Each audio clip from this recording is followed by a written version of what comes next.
We can hear you, sir. Okay. Yeah, shall we start, sir? Yeah, please, I'm ready. Good evening, everyone. The great Mark Twain once said, the only way to keep your health is to eat what you don't want, drink what you don't like, and do what you would rather not. When we think of weight loss, exercise, and living a healthy lifestyle, many of us think like Mark Twain. We tend to focus on the negatives, worrying about how difficult it will be and all about that we will be missing. But if we focus on the positives of good health, we stand to gain the real joy and benefit of good health and what comes from living healthy and living well. The COVID 19 pandemic forced all of us to realize that the first wealth is health. Otherwise, would there be a nationwide lockdown, despite knowing that this could lead to a huge fall in the economy? Health is not something to be taken lightly. You could be the author of your own health or disease, and it is for this reason that we need to bring about some incredibly positive changes in our lifestyle. Should we wait for the sickness to come before we learn to value health? It is certainly not an easy journey, nor is it impossible, especially when we have a person like Dr. D. Nageshwar Reddy Garu to guide us and motivate us towards leading a healthy lifestyle. He is one of those men for whose introduction I could just say, Naam hi kafi hai. But for the benefit of those who do not know him, a brief introduction. An alumni of Kurnool Medical College, Dr. D. Nageshwar Reddy is the past president of the World Endoscopy Organization. Currently, the chairman of the renowned Asian Institute of Gastroenterology, Hyderabad, the biggest gastroenterology hospital in the world, which has been treating patients since past 26 years. He is the man behind this prominent hospital, known for its facilities and treatments, not just in India, but also around the world. His main area of research interest is GI endoscopy. He has published over 540 papers in national and international peer review journals and has contributed chapters in 7 international textbooks of gastroenterology. He has edited 3 GI endoscopy textbooks. He is on the editorial board of various organizations as well as he is a peer reviewer of some of the most sought after journals related to gastroenterology. He was the president of Society of Gastrointestinal Endoscopy in India in 2001 and has been a visiting faculty for over 200 international endoscopy workshops and forum member of Asian Endoscopy Masters Forum. He has been recognized for his work and achievements by several societies, both in India and around the world. The list is so long and so impressive that I could go on forever. An elected fellow of the National Academy of Medical Sciences, he was given the world's highest gastroenterology award in September 2013 in Shanghai, China. When I say that he has been awarded the highest civilian honor, Padma Shri Award from the Government of India in 2002 and Padma Bhushan Award in 2016, you know, nothing else needs to be said now. Friends, we are grateful for his presence among us today. Without further delay, please join me in welcoming the pride of India, Dr. Nageshwar Reddy Garu.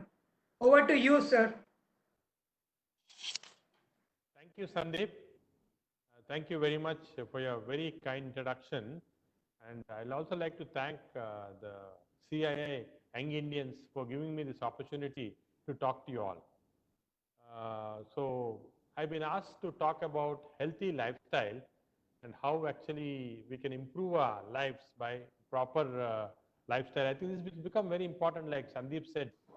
Recent times when COVID has come, one of the most striking things we have found is that COVID-19 by itself is not a dangerous disease. You can get the disease, it goes off. If you're not healthy, it can kill. If you're very healthy, nothing happens to you. So the partition between living and death is just a healthy lifestyle. And this has been very clearly demonstrated by COVID. So once this COVID came, a lot of people have been asking us, what do you mean by healthy lifestyle? How should we manage our lifestyle? And that's what I'm going to talk about now on lifestyle management and what we should do to have a healthy lifestyle.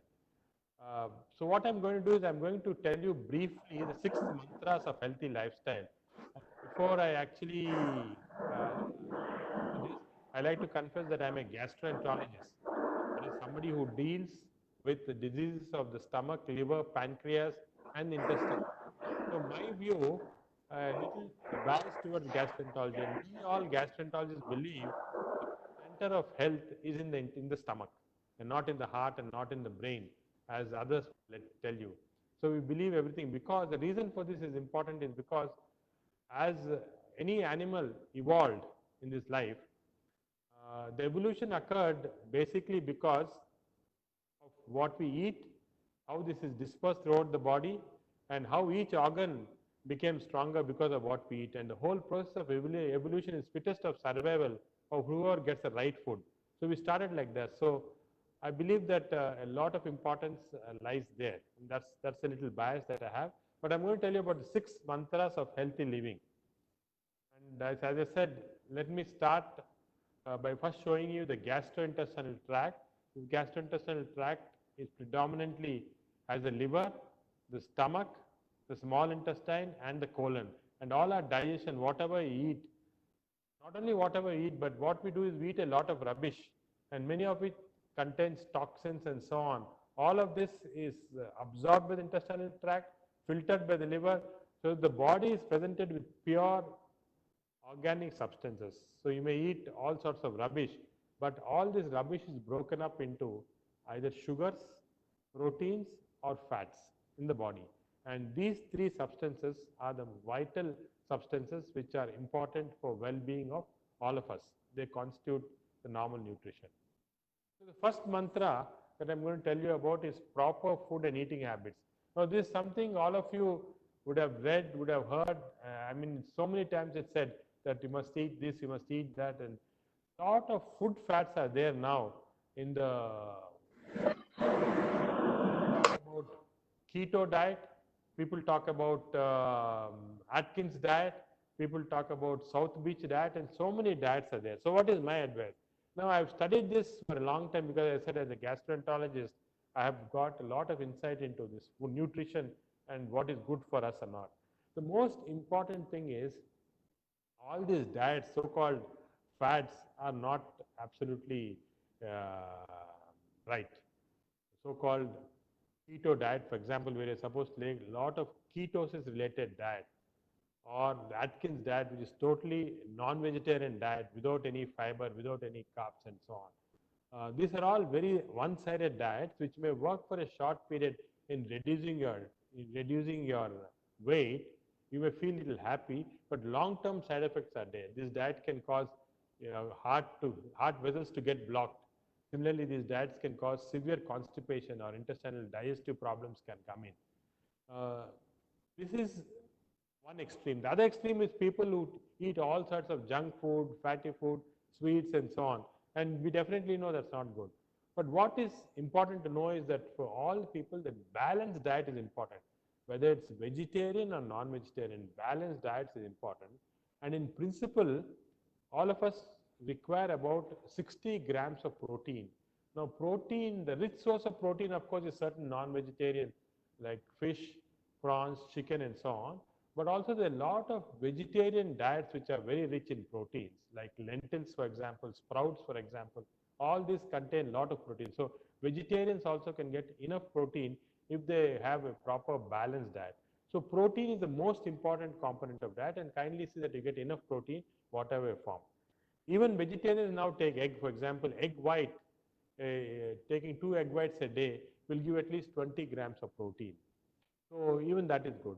There's a myth about milk. People think that drinking a lot of milk is good, which is not right, because milk is actually again something that has come later in evolution. There's no other animal species in the world which drinks the milk of other animal species. Humans are the only ones, and except domesticated cats. No, you can see every other animal drinks only its own milk. So therefore, this milk is something abnormal which has come into our diet. Milk is not very good in large quantities, and basically many of the Indians are lactose intolerant. So I wouldn't suggest that. Yogurt, curds is better than milk. So if you have to take, if you're worried about your calciums and so on, yogurt is good enough. Yogurt contains a lot of probiotics and natural substances is better. So balanced diet which contains enough proteins and of course natural diets like yogurt and so on are good. Again, what about organic diets and all that? This is again very difficult to answer because true organic food which is grown in organic farms is good. They don't use fertilizers and so on. But unfortunately, it's very difficult to know what is organic and not organic. Many of the shops will sell food substances stamped as organic. They may not be organic. So unless you have your own farm where you're growing your organic food, and now there are some good farms around Hyderabad itself growing this organic food, you can, this may be good for you buying directly from that. Now, the reason why all this is important is that you find that one of the commonest thing that we're now finding in people, even young people, they come to us with gas, bloating, acidity, and so on. Now, all this gas, bloating, acidity is not only because of improper diet that you're taking. For example, if you take too much carbohydrates without enough proteins, this can give rise to bloating and so on. Similarly, if you're drinking too much milk, that can give rise to protein and too much gas. Certain types of vegetables, for example, beans, for example, can produce this gas and so on.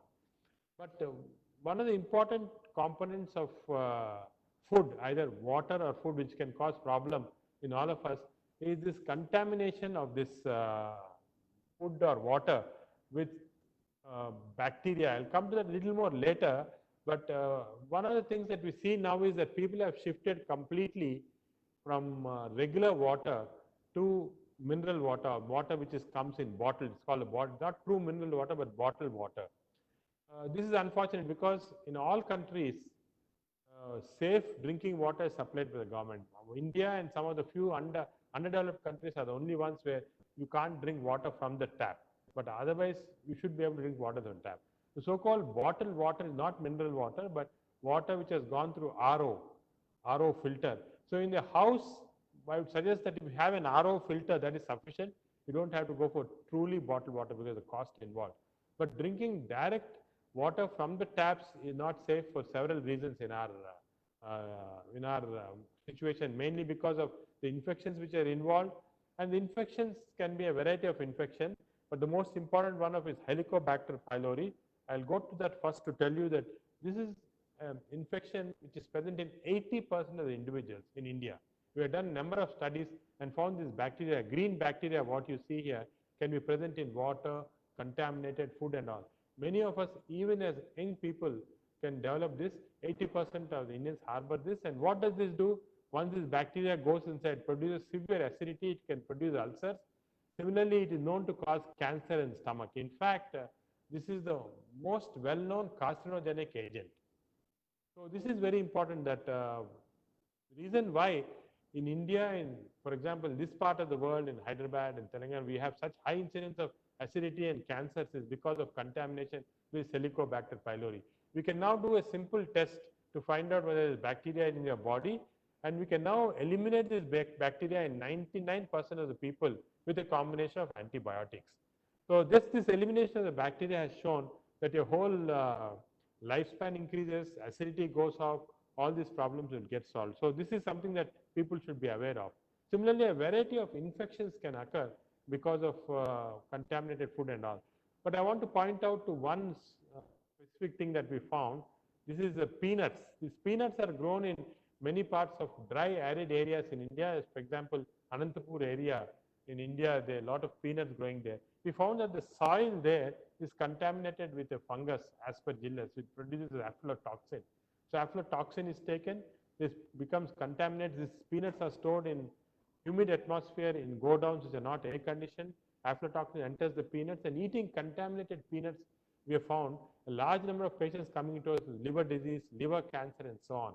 And when we went back and found the source, we did this work with Vicrisat, we found there's a high amount of aflatoxins in this.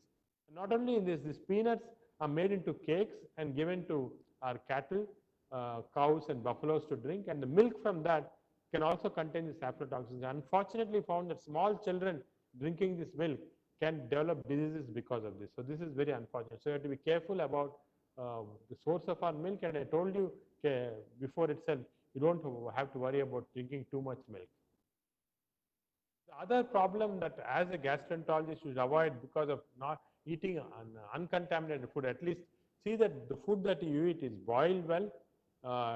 Especially, for example, you should not eat salads taken from the street. The fruit which you get into the house should be washed with warm water and potassium permanganate so that it's clear. Otherwise, you can develop infections causing jaundice. And this is an example of two patients who have been with us, both of whom had this contaminated food and developed jaundice, one because of hepatitis A virus and other because of hepatitis E virus.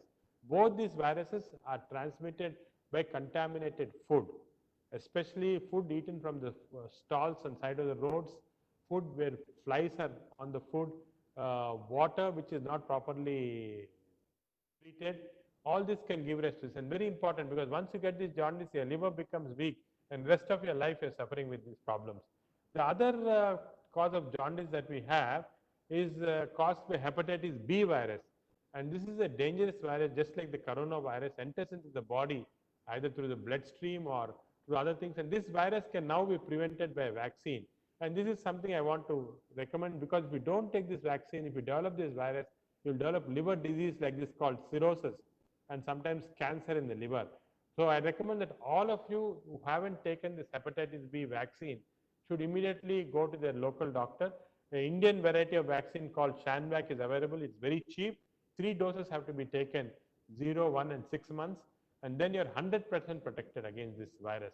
So all of you should take, because the reason why you should take this vaccine is some 10 or 15 years back, this vaccine is not a part of a regular vaccine profile that as childhood we take. For example, we take tetanus, whooping cough, smallpox vaccine. Normally all children are given. But this vaccine was not given till 10, 15 years back, till we pointed to the government. So in recent years, all the children are getting it. But some of you in the older age group who haven't got this, I suggest that you go back and take this vaccine. And this will protect you against liver cancer. So this is the mantra about the GI tract and the liver, especially regarding the food. The second mantra is about exercise. And this is something that can't be more and more emphasized. This is very, very important. Now, exercise, a lot of people say are having a lot of misconception about exercise. Now, by physical activity, what we mean is that many people tell me, no exercise, every day I'm walking in work, this, that. That is not right. What you must do is sustained, continuous physical activity of aerobic nature for at least half an hour every day.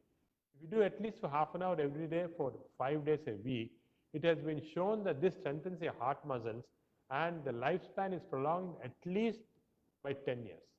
So you do exercise every day for half an hour. Maybe Sunday you can skip it, but rest of the days you are doing it. Lifespan is definitely prolonged. Several studies have been done. Now, what form of exercise should you do? The exercise that I would recommend strongly, first of all, half an hour, is aerobic exercises. Now, aerobic exercises can be walking fast on your treadmill or your even surface. You don't have to go climbing up. That's not very good. Even surface is very important. You can also do ellipticals. If you have ellipticals, that also causes less strain on the knee. So some people prefer this, or even cycling. Aerobics is cycling. So but this should be done at least for half an hour. And your goal should be that you should cover at least 6 kilometers in 1 hour, which means 3 kilometers at half an hour. That is minimum. If you can go up to 7 also, it's better. But doing less is again not very effective. This is the standard that you must do. You can also do muscle strengthening exercise, but you don't have to have 6 packs like this. This is only for actors and models. What we require to do is keep all our muscles a little strengthened by doing this what I call small dumbbell exercise. So take dumbbells which are 2.5 or 5 kg and use flexion or straightening and so on. All these simple exercises can be done, and thirdly, there is some evidence that stretching exercise. After you do all your exercises, the little stretching exercise also helps to make your joint very flexible. So this is compulsory. At this age, you must start it, because once you grow older, when you become obese, then it becomes very difficult. There is many studies now showing that the commonest cause of death in recent times, especially the commonest cause of mortality of cardiovascular nature, of liver nature, is because of this obesity. Unfortunately, even in our country now, more than more than 1/3 of the people are becoming this obesity is becoming a major factor in their disease. And in Western world, of course, I think 60 to 70% are obese. And this is like is the worst pandemic than even coronavirus, obesity, because obesity causes not only cardiac problem, it causes kidney problem, your joints are all involved. After a certain stage, you find it difficult to walk, your liver gets involved. I'll come to that a little later. But also you become dull, your brain becomes dull, your thinking process also comes down.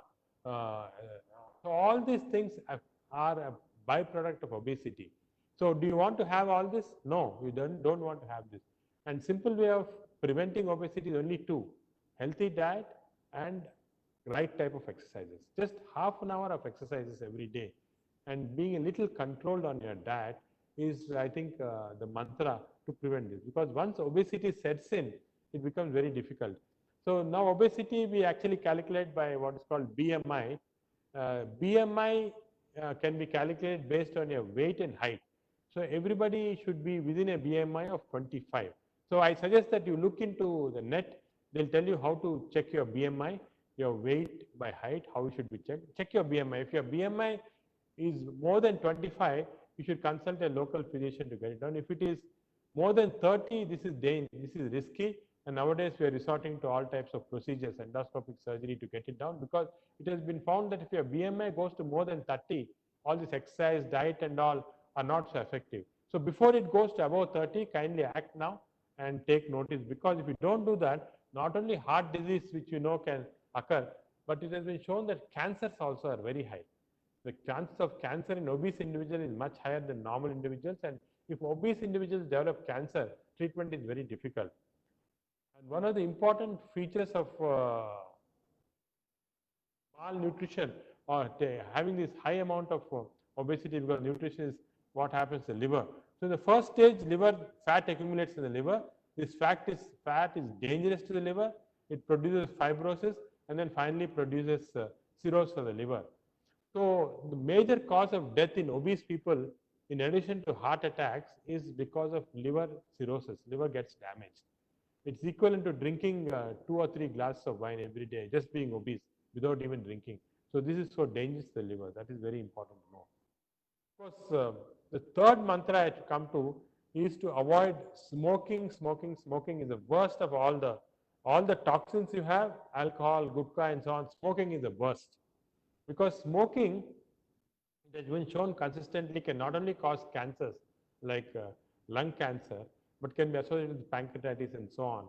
I think I would say that those who are smokers, you are actually causing distress not only to yourself but your family, because of what is going, you are going to suffer, but also because of passive smoking, your family also is going to suffer. You are going to transmit this to the family. So kindly, those who are smokers, the worst thing that it's actually smoking is like a suicide. You're committing slow suicide. You don't know it, but slowly over a period of time, you're committing suicide. And you should see that you avoid it. All types of smoking, whatever type of smoking is not good. The gutka is similarly very bad. Gutka studies have shown that not only causes oral cancer, but can have effects like smoking. And gutka produces terrible disease. Their mouths, I've seen many patients who have chronic gutka eaters whose mouth doesn't open after a certain period of time. So they have difficulty eating and so on. Kindly, these habits you must stop. So what about alcohol? Alcohol is a little controversial. We know definitely that certain amount of alcohol, for example, if you're taking more than 2 pegs a day for 10 years, then your chance of getting liver disease is extremely high. The controversy has come because there are some studies showing that small amount of wine, a glass of wine every day is supposed to be healthy, good for heart. But some of these studies are actually sponsored by winemakers themselves. So you have to be careful when looking at these studies.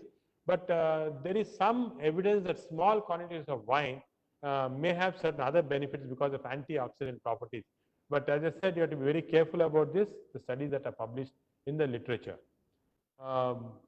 This is what I want to warn you about. See what happens with good smoking and gutka. The smokers, the toes slowly can be eaten away. You can develop cancers like this. The tongue becomes raw, and then you can develop very bad cancers like this. I mean, if you see a patient who has developed this, Nobody will touch a cigarette packet. I think cigarettes are something, even if any of you are listening to this, even if a few of you stop smoking, my job is done. Because the worst enemy in terms of toxins that are now there with smoking, you should stop. The fourth mantra is adequate sleep. Now, this is something that I think, again, stress so much, how much sleep.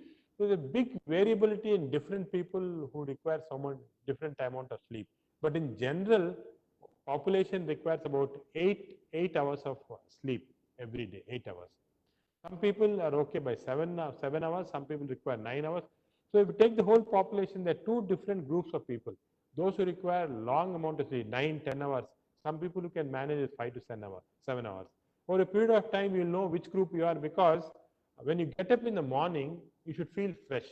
If you don't feel fresh, even in spite of sleeping for about say 7 or 8 hours, that means you require maybe 1 more hour. There are other problems with sleep which I don't want to go into the details. That some people can't fall into sleep. It's called insomnia. Some have disturbed sleep and all that. So these are more difficult topics, long topics. Maybe you'll discuss separately. But in general, adequate sleep between 7 to 8 hours is important for all people. This has been shown that if you don't get adequate sleep based upon your body configuration, it can give rise to again effects like taking alcohol or smoking. It can increase the body hormones, it can increase the risks of cancer, it can make your brain atrophy faster, Alzheimer's disease comes in, and so on. So adequate sleep is very important, and you have to find out what is the amount that you require. And the simple test, as I said, is how fresh you get up after sleep. Now, you can also train your body to decrease the amount of sleep. And this is again a big topic which I don't want to go into later. Suppose you're very busy, you don't have enough time to sleep.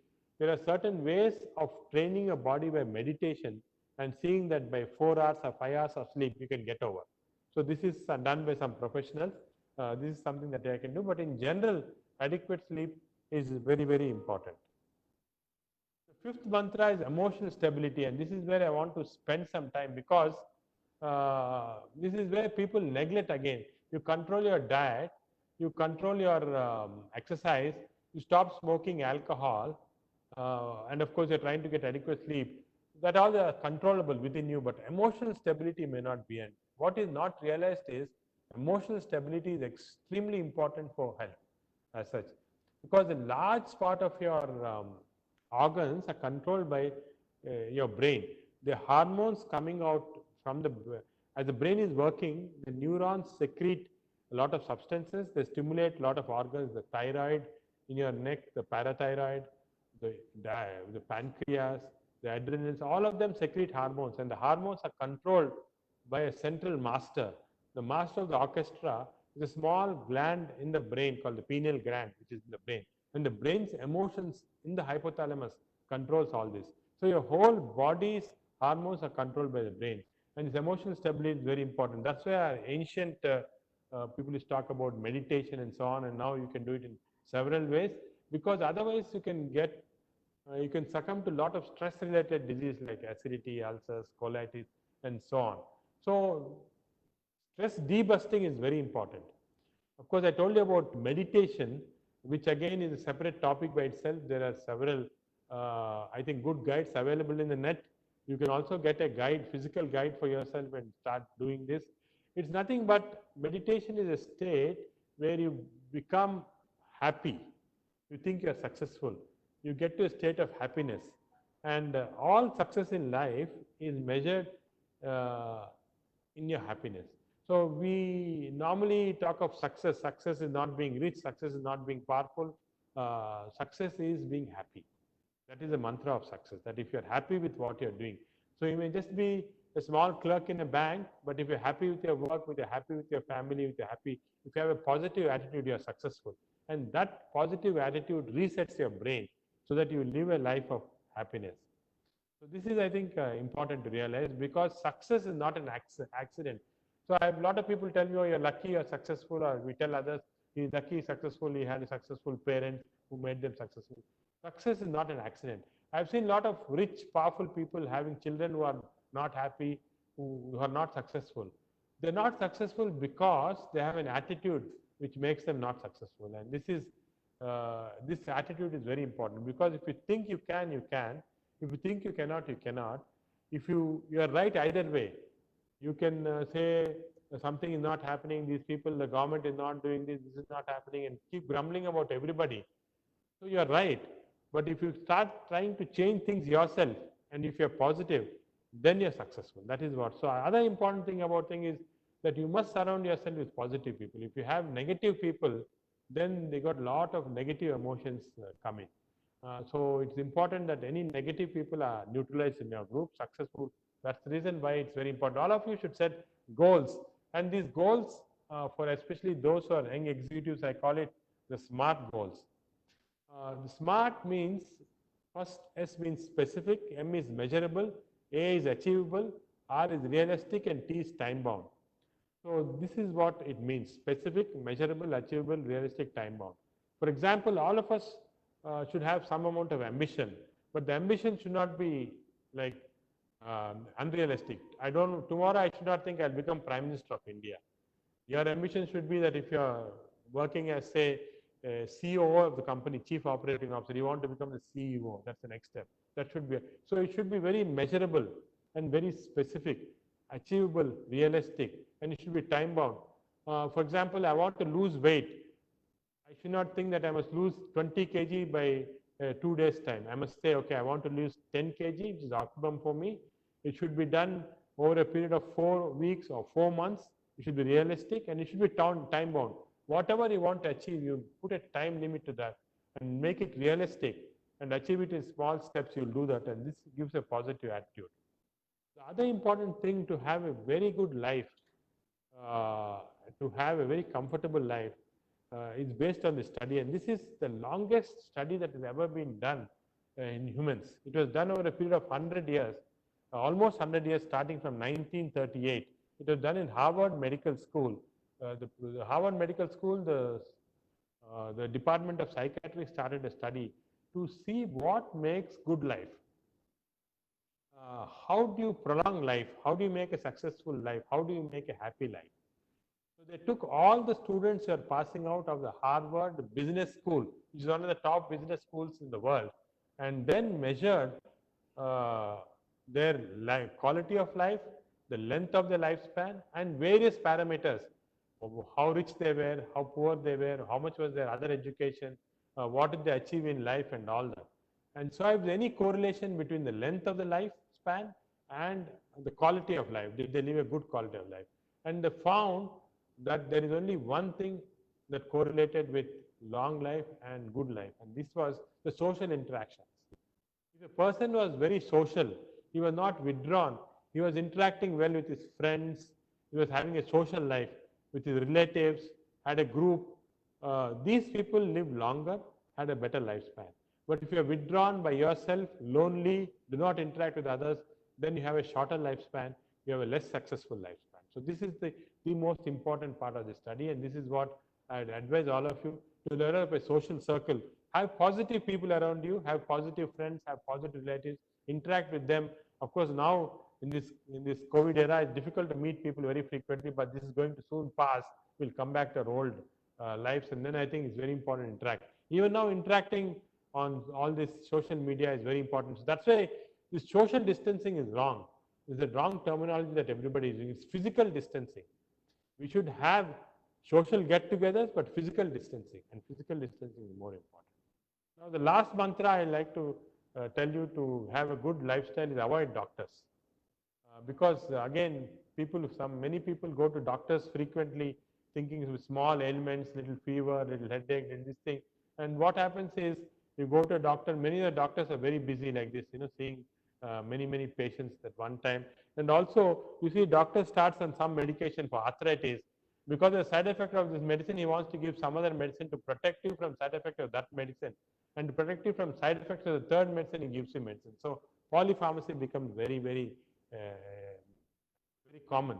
So to protect yourself against all sorts of things, unless you have a serious element, I know as a doctor I should not be saying this, but I want to again emphasize that unless you have some element which you feel is disturbing you, is affecting your regular feeling, for smaller ailments, headaches, fevers, and so on, try and avoid doctors, because then that saves you a lot of trouble. And finally, to a large extent, this is something, the length of our life or the disease that we suffer is not determined 50% by some external factors, but to a large extent, more than 50% by the genes we have. These genes we have, of course, comes from our parents, and unfortunately, we can't choose our parents. The parents can choose their children, but children can't choose their parents. So whatever genes we have, we already acquired. But what we should do is at least rest of the 50% of the factors we must control. And my final advice to all these young executives that are there out there listening to this is that you must look at life like this. I always compare this to a rubber ball versus a glass ball. Okay. Now, rubber ball is like your work. You're working, you're say you have a job and so on. If you throw it down on the ground, it will bounce back. That is, you can lose your job, but you get another job. You can have a problem at your business, but you can always get it back. But the glass ball is like family, friends, and health. If you drop it on the ground, it will break. And once it breaks, it never come back again. So nurture this very carefully. Your family and friends have special equation with them. And your health, look after carefully, because if you lose your health, it won't come back again. It's like a glass ball, it will break. So this is the final message I thought I'll let all of you know, and I'll be glad to interact with any questions. Thank you. Thank you, sir. Thank you for sharing the 6 mantras for a healthy lifestyle. You have been most insightful, and I'm sure our members have a lot of questions and doubts that they would like to get clarified. So I invite Dr. Kaushik, Regional Chair from Bangalore, to moderate the Q&A session, please. Dr. Kaushik. Thanks, Sandeep. Thank you, sir. I think it was very humbling listening to the simple tips that you have shared in terms of a healthy life. And these are all extremely practical suggestions that each one of us can actually incorporate. It's not like a poster that you put up on the wall and then forget it, or once a year look at it. So thank you so much for your very candid views. We've had some questions come in. So I'll just start with that, and I'm sure we'll have a lot more get added in. The first few questions were hepatitis vaccination. Not very clear. Some disturbance is coming. The first few questions were pertaining to the vaccine that you mentioned to prevent hepatitis B. So there are two related questions, one from Kamalesh and another one from Sudhakar. What they're asking is, the first part is saying at times of this COVID-19 outbreak, is it safe to get vaccinated at this time? That is the first question that has come. And the second question, again pertaining to the vaccine, is saying that if somebody has been affected with hepatitis earlier, would getting a hepatitis B vaccine actually help, or is there any other specific advice that you have for people who had this infection? Yeah. So these are two good questions. First is, in this COVID times, it's absolutely safe to have vaccination. In fact, we would suggest that if those of you are not vaccinated, this would be an important period to get vaccinated, because generally clinics are free. It's easy to go in and get the vaccine done. It's absolutely safe. There's no problem. And in the COVID time also, it's absolutely safe to take this vaccine. The vaccine first dose you have to take now, and after 1 month, the second dose, the third dose after 6 months. After the 3 doses, you're almost 100% protected against hepatitis B virus. The second question is regarding if you already have hepatitis. Now there are 5 types of hepatitis that can occur. Hepatitis A, B, C, D, E can occur. So you have to find out what type. If you already have suffered from hepatitis B, which is unlikely, then this vaccine is not needed. But if you have suffered from other hepatitis, either A or E or C, then in fact it's much more important to take this hepatitis B vaccine to prevent any further effects on the liver.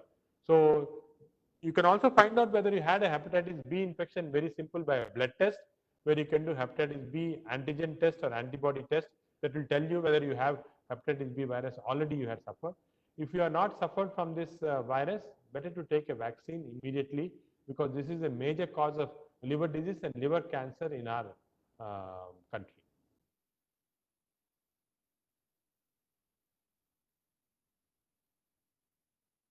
Kaushik, your mic is muted. Kaushik, your mic is muted. Sorry. So you mentioned about the food and the contamination that occurs in there. And quite often we see an abuse almost of pesticides and insecticides.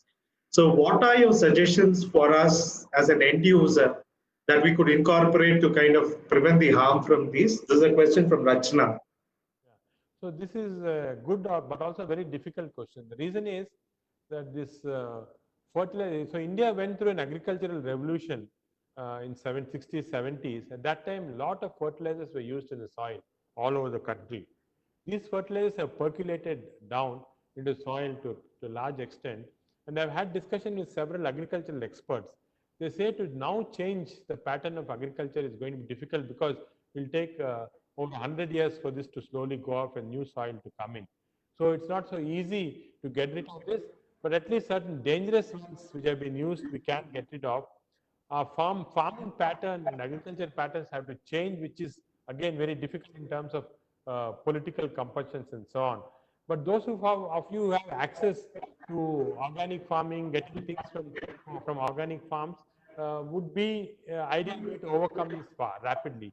There are again now actually a lot of new types of farming are coming, the forest farming in addition to organic farming and all. These are techniques if you have access to. Unfortunately, access to this involves considerable expense. So affordability also increases. So this is a very complicated problem. If you have access to this type of farm food, then it's okay. Otherwise, at least washing your vegetables, not eating raw vegetables, washing your vegetables, not eating salads and other things from outside. This is at least something that you can do briefly. But I think long term, this is a solution that has to come. For example, in Europe now, they have overcome this by completely changing their farming and agriculture method. So the quality of food you get there is extremely high. So this type of thing, I think our country will take long. Thank you, sir. The next question is from Anand, where he has asked saying that quite often we are advised a lot of antacids and acid suppressants for various ailments. But do these in the long run actually impact the way we digest our food? Do they have any other harmful effects? So if you have a disease like an ulcer or a reflux, for example, you require to take this antacids or acid suppressing agents. In general, unfortunately, a lot of people take these acid suppressing agents like PPIs, thinking that they're having acidity, they feel comfortable. This is not right. It should be taken only under supervision of a doctor if needed. For those who require it, it is safe to take these drugs for a certain period of time, 3 to 4 years. But for those who don't require it, it can cause a lot of side effects. And what are the side effects? Because it's suppressing the acid all the time, the bacteria can overgrow there. And this bacterial overgrowth, in fact, this is something, a new science that's coming up. Bacteria in the gut. It's called the microbiome. And this microbiome completely controls our whole body. So all of us have individual types of microbiomes. And if this microbiome is changed because of antibiotics or acid suppressing drugs, they start producing different metabolites and can not only produce local diseases like diarrhea and all, but these metabolites can go into the bloodstream, even affect our brain. It can produce depression. It can change our intelligence and so on. So we are playing along. So it's good not to interfere with nature. Only those who really require this should be taking it. And you check with your doctor. Don't unnecessarily take these acid suppressing agents because long term they can produce a lot of effects. Among the list of substances you had advised us to avoid, it was nice to see that coffee was not featured in. So, coffee lover Bhumika was listening in. Her question is whether you could guide us in some of the pros and cons of coffee or caffeine. So coffee went through a periods of in the science that research that is coming in coffee went through areas when it's supposed to be good, supposed to be bad. But to summarize what has happened in recent years, there's a lot of work which has shown that coffee is beneficial. Coffee is beneficial to a certain extent. Drinking coffee up to 4 to 6 cups a day maximum has positive effects on health. And one of the most important positive effects on health, it has been shown that if you drink this quantity of coffee, you can decrease the incidence of pancreatic cancers. You can decrease colitis, colonic inflammations by drinking this coffee. And the overall general health in terms of decreasing lipids, that is triglycerides, cholesterol is also there. So coffee now, in quantity which I've told you about 4 to 6 cups a day is beneficial. This is plain coffee without milk. Tea also to some extent has some of these benefits, but coffee has been clearly very well studied. Green tea also, some studies are there, again not as strong as coffee.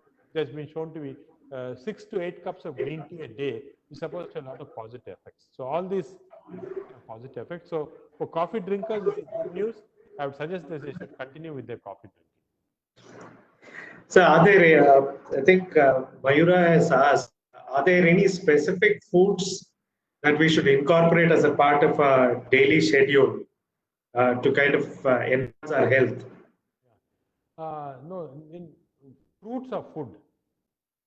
Three food types or three foods that should form a part of our diet. Food. No, I mean, uh, in fruits, generally, again, fruit juices are not good. This is a wrong concept that a lot of people are drinking orange juice in the morning.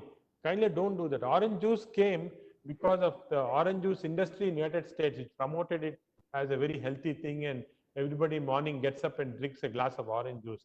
This now has been shown not to be good, because if you want to, don't drink any juices. If you want to drink, uh, eat the fruit itself, like eating orange or eating apple and so on is okay. Among the juices, the best would be coconut water or watermelon juice. These are the two recommended juices. Otherwise, fruits can be eaten as they are. All the fruits are good. Again, too much fruits is not good. This is a wrong concept that eating lot of fruit is good, which is not good, because fruit contains a lot of fructose, and it has been shown that fructose is not so good for us. If fructose in limited quantity is okay, not large quantity. Among the foods, because you have vegetarian, non-vegetarian, and among the non-vegetarian meats, it has been shown consistently that lean meat is okay, but not red meat. So red meat should be off completely from your menu. All types of red meat. Fish is again good, especially if it's baked or grilled form. And egg white is very good because it gives enough proteins and so on. Among the vegetarian, a lot of lentils, sprouts are very good. Most of the vegetarian food is, but very refined food like white rice is not very good, because that contains a lot of carbs without giving you other things and all. So this is, there's again a lot of studies now looking at wheat. It has been shown now that rice-related brown rice or millets or ragi, and these are better than pure wheat. So chapatis and wheat bread is not so good compared to multigrain products. Uh, Sir, currently now we are in the middle of COVID and all conversation kind of comes around that. So there have been quite a few queries on the impact of COVID on the gastrointestinal tract and various organs. So is there any evidence to show it affects the stomach or the liver? So I didn't want to go into this because so much of COVID material is coming in news and media and all. But okay, this is again a good question. People thought initially that COVID was predominantly virus affecting the lungs. So you get cough, you get fever, you can get respiratory failure, lung failure, and go on ventilator. But now studies have shown that about 30% of the patients who have COVID disease can have gastrointestinal involvement. The reason is that the receptor which this virus takes advantage to enter into the body is not only present in the lung, but also present in the gastrointestinal tract, also present in the liver. So about 30% of patients will have gastrointestinal symptoms, usually in form of diarrhea, which is a very common one, nausea, vomiting, mild abdominal pain, and some of them can have liver problem, can go into liver failure rarely. The importance of this is that those people who have COVID plus gastrointestinal symptoms have worse prognosis compared to those who don't have gastrointestinal symptoms. So if a patient comes to us with COVID and gastrointestinal symptoms, we are extra careful. The second most important point I want to point out is that now recent studies have shown that there are two symptoms related to gastrointestinal tract which COVID patients can have even before they develop COVID. One is loss of smell, second is loss of taste. So suddenly if you lose taste and smell, no other symptoms, immediately consult the doctor, because this can be the earliest symptoms in COVID, and 2/3 of the COVID patients, when you go back and ask, will tell you, yes, before I had fever, I lost my sense of smell, I lost my sense of taste. This is the earliest symptoms, 2/3 have that, and sense of, in medical terms, we call it ageusia anyway, loss of sense of smell and loss of taste. If these are there, they can be very early indicators of COVID. So the another thing is in terms of lifestyle and COVID. Today, most of us are working from home, and there is a tendency to end up cooking a lot with your children and spouse. You see Instagram and all social media flooded. Plus, the tendency is also to keep walking to the refrigerator on and off. So that discipline is probably missing. So, what are your advice to a lot of us who are forced to work from home? No, I think yeah, so. There now actually people tend to put on weight, especially we found that during this 2 months period, a lot of people have put on weight because of lack of physical activity and of course continuously working near the kitchen area, which you have a tendency to get food. My advice is regarding physical activity. Even now, there's no harm in walking. Even walking on the road, there's no harm, provided you're wearing a mask, you're maintaining physical distance. So continue your physical activity, exercises. You can do simple exercise in the house itself. You don't have to have a gym. You can go into the net and they'll let you. A lot of you can get into a lot of these exercise type of apps that are available, which can be done in the home. Now, that I think food is something which is a lot of willpower is there. Especially if you have a good cook in the family, it becomes very tempting. But I think you should realize that it's a healthy habit which comes uh, with the whole family being involved. It's difficult to have one family member eating unhealthy food and rest of the people eating healthy food. So it has to be a family matter which is inculcated. It should come from the head of the family who sort of puts this discipline into the family that you can eat well, you can eat adequate. It's just that you should not have gross needs. For example, eating too many sweets, eating too many fried foods, and so on. So this type of thing should be avoided. It's just pure willpower. No mantra in this, unfortunately. Sir, you mentioned about people putting on weight. So general tendency is to immediately go on to a fast. So one of our members has asked saying that today you have this fashion of intermittent fasting and long hours of fasting. And at the same time, you are also advising have small meals regularly. So which ends of the spectrum are good or So this is a good question because there are studies which came which showed that if you do intermittent fasting, this is what our ancient people used to do. One Saturday, don't eat food at all. Intermittent fasting, this is good. And then you have other studies coming showing that small frequent food is also good. So to clarify and give a clear vision to this, it has been shown that if you in 24 hours, if you have a 14-hour fasting period, this is good. The rest of the period, you can eat small, frequent foods. You can eat, pattern it whichever way you want based upon your needs.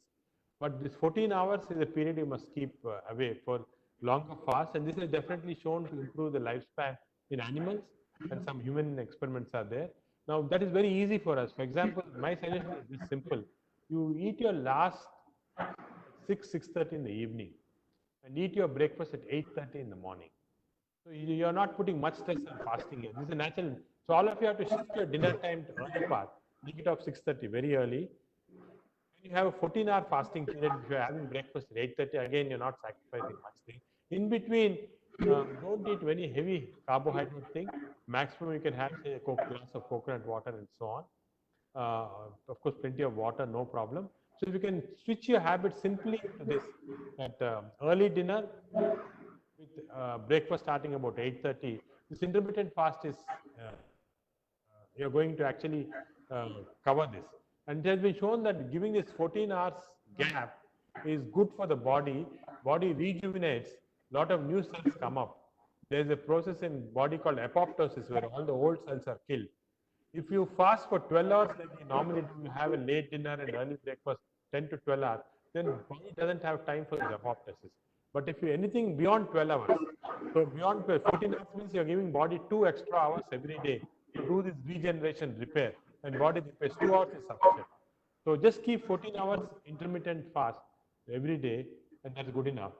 And there's some people, of course, who do 24 hours like Saturday fast, which is also good because the longer time you give for apoptosis is better.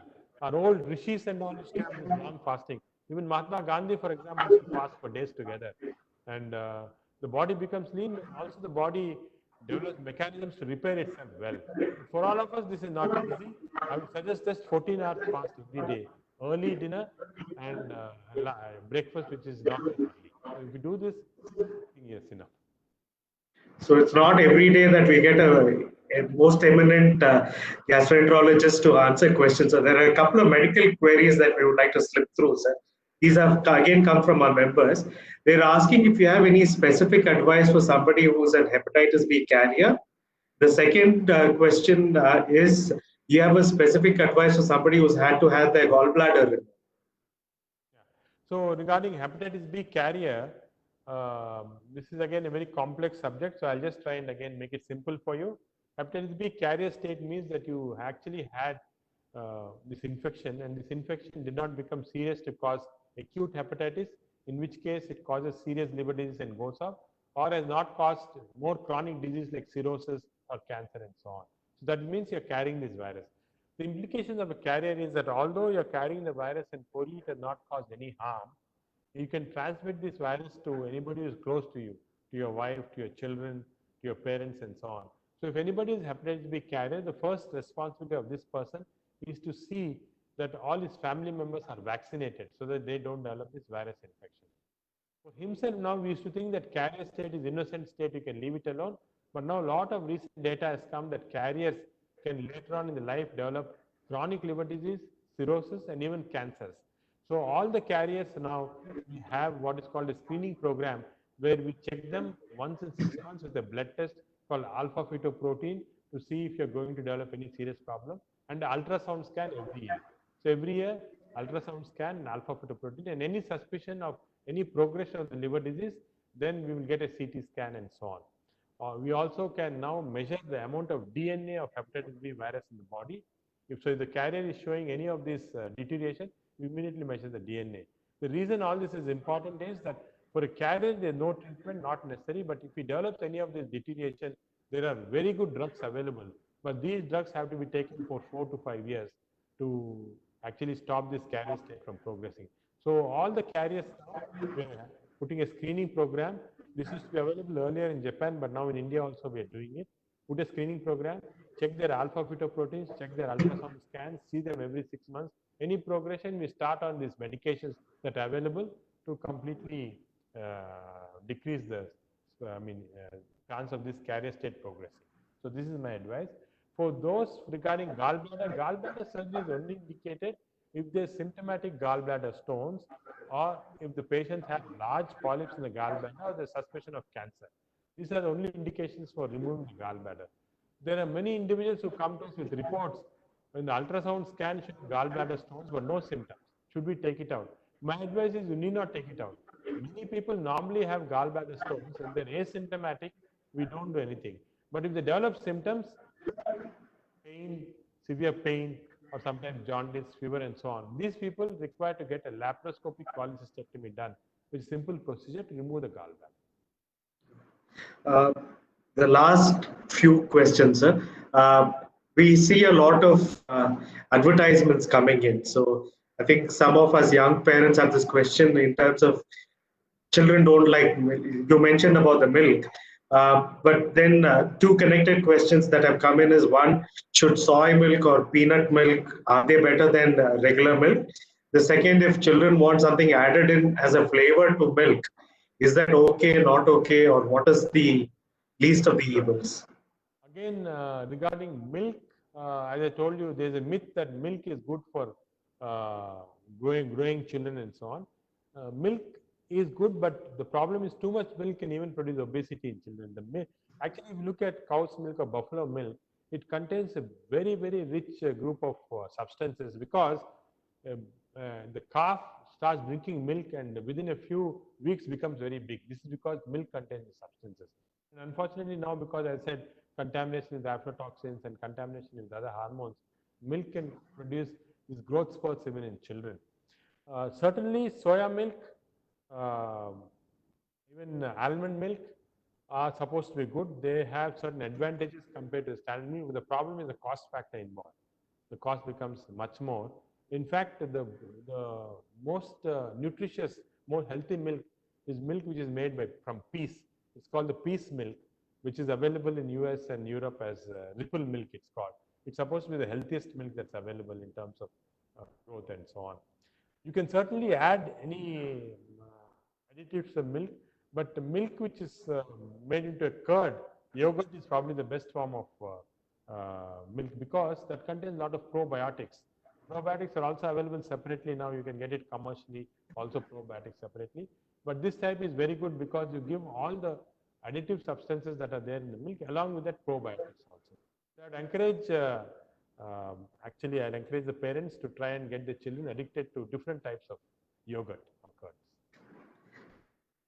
We have multiple other questions, but I think we'll wind up for paucity of time. The last question we have for you, sir, is most of us go in for a regular annual health checkup, but we don't see anything obviously being done for our GI tract. So are there certain tests that we should ask that we get done once a year?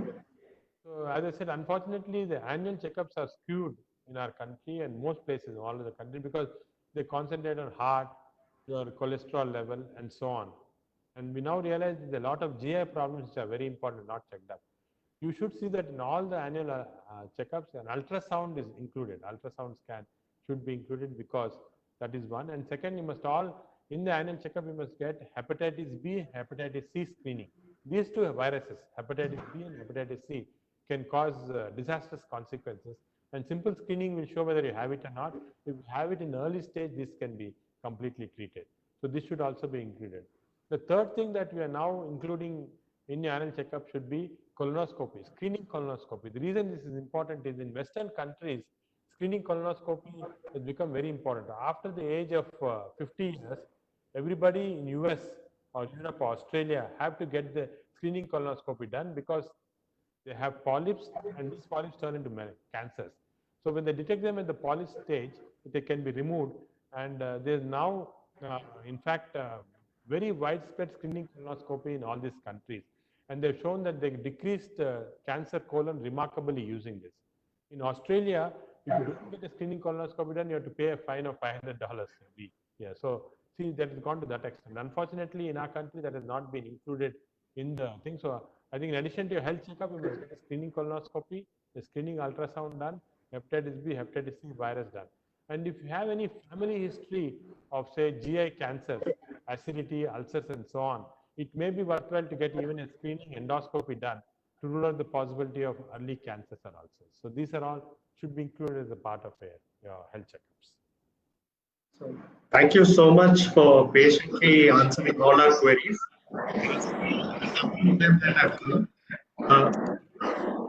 We will probably see if we can collate it and send it across to you, and see if we can then respond back to our members subsequent to that. So thank you so much for spending your evening with us, sir. I think the nuances that you've shared are phenomenal, to say the least. I would also like to introduce YI to you and also helped us get this entire conversation started. And also to Mr. Satyanarayana, your GM operations, who's been extremely kind in working with us and running the dry runs and the test runs before we got the session started. On behalf of Young Indians, a big thank you, Dr. Nageshwar Reddy. You've been a role model for a lot of us from the medical fraternity to look up to because of the way you balance life and your fitness and all of that. So we all aspire to become like you, at least at that standpoint, and create a legacy behind us. So which is what YI actually looks to do. So thank you again on behalf of our members for participating in this session. Thank you, Kaushik, and thank you, Sandeep, for this opportunity. It's always enjoyed interacting with you. Thank you very much. Thank you, Nageshwar Reddy garu. Thank you for having